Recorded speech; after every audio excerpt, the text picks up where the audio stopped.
पर मजबूरन होके डीजीआई इख्तियार को आना पड़ा। लेकिन ये याद रखें, 2 प्रेस कॉन्फ्रेंस वो पहले कर चुके हैं, मई और जून, और उसमें जो उन्होंने कहा था वो अभी तक उस बात पे कायम है। उन्होंने कहा 9 मई के मुल्ज़मान को माफ़ी नहीं मिलेगी, जो बात नहीं होगी मिलेगी। हुकूमत के साथ होगी, जो मुज़ाकरात होंगे हुकूमत से होंगे और मरकज़ी मुल्ज़मान को कैफ़रे किरदार तक पहुँचाया जाएगा। वो आज भी अपनी बात के ऊपर कायम है। ये बिल्कुल तीसरी ऐसे। प्रेस कॉन्फ्रेंस है और मेरे ख्याल में ये आखिरी प्रेस कॉन्फ्रेंस है, क्योंकि इसके बाद वाली प्रेस कॉन्फ्रेंस जो होती है ना, वो अमूमन मेरे अजीज हमवतनों से शुरू होती है।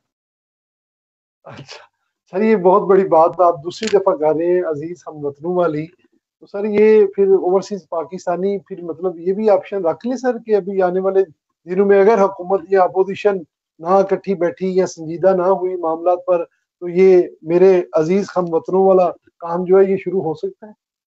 पाकिस्तान की सालमियत है ना भाई, पाकिस्तान के अंदर एक बहुत बड़ा तबका जो है वो बैठ के ये बात कर रहा है कि खुदा के लिए इस गंद से जान छुड़ाएं। आप मुझे खुद बताएं, सियासत में रियासत का तो सत्यानाश हो गया है। आप सियासत करें भाई, जरूर करें सियासत। मैं भी जी। पॉलिटिशियन हूं, मैं भी सियासी जमात तहरीक जवानान पाकिस्तान का सरबराह हूं, जी लेकिन बिल्कुल। मैं रियासत के अमूर पे सियासत नहीं करता। मैं पाकिस्तान की बहबूद और सलामती और उसकी हिफाजत और उसके तकद्दस, उसकी नामूस के लिए जो है वो आगे बढ़ता हूं, ना कि पाकिस्तान के झंडे दफन कर रहा हूं। ना कि बिल्कुल मैं ऐसे। तालिबान के साथ खड़ा हूं, टीटीपी के साथ खड़ा हूं, ना कि मैं बीएलए बिल्कुल। जैसे लोगों के साथ खड़ा हूं।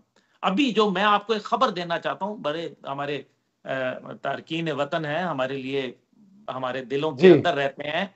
मैं इंतहा से ज्यादा इनकी कदर करता हूं, बहुत इनको अच्छी निगाह से देखता हूं। ये हमारे बड़े मुहिब्बे वतन लोग होते हैं और बड़ा मुल्क के लिए ये इनका इनका प्यार जो होता है वो दीदनी होता है।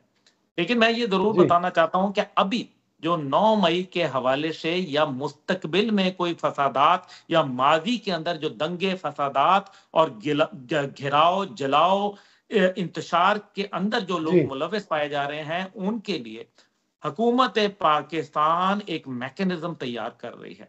उसके अंदर उनका क्रिमिनल रिकॉर्ड बनाया जाएगा। शुरू हो जी। चुका है उसमें काम। वो क्रिमिनल रिकॉर्ड जब बनेगा तो उनको अपनी वेबसाइट के ऊपर लाया जाएगा, इमिग्रेशन के ऊपर दिया जाएगा, अपनी एम्बेसीज को जो है वो भिजवाया जाएगा, ताकि वो उनकी मिनिस्ट्री ऑफ इंटीरियर को, उनकी इमिग्रेशन डिपार्टमेंट्स को जिस जी। जिस मुल्क के हैं उनको वहां भेजें।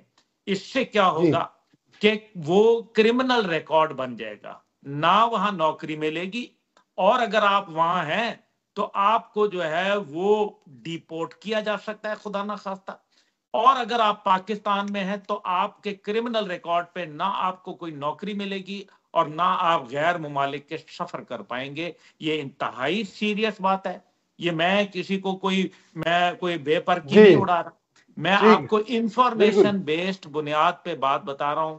ए मेरे भाइयों, ए हाथ जुड़े ने, सिर्फ मसला ये है कि हमें पाकिस्तान के साथ हमारी जो सारी खूबियां, हमारी सारी जो ये जो बड़के हैं, ये इस पाकिस्तान से हैं।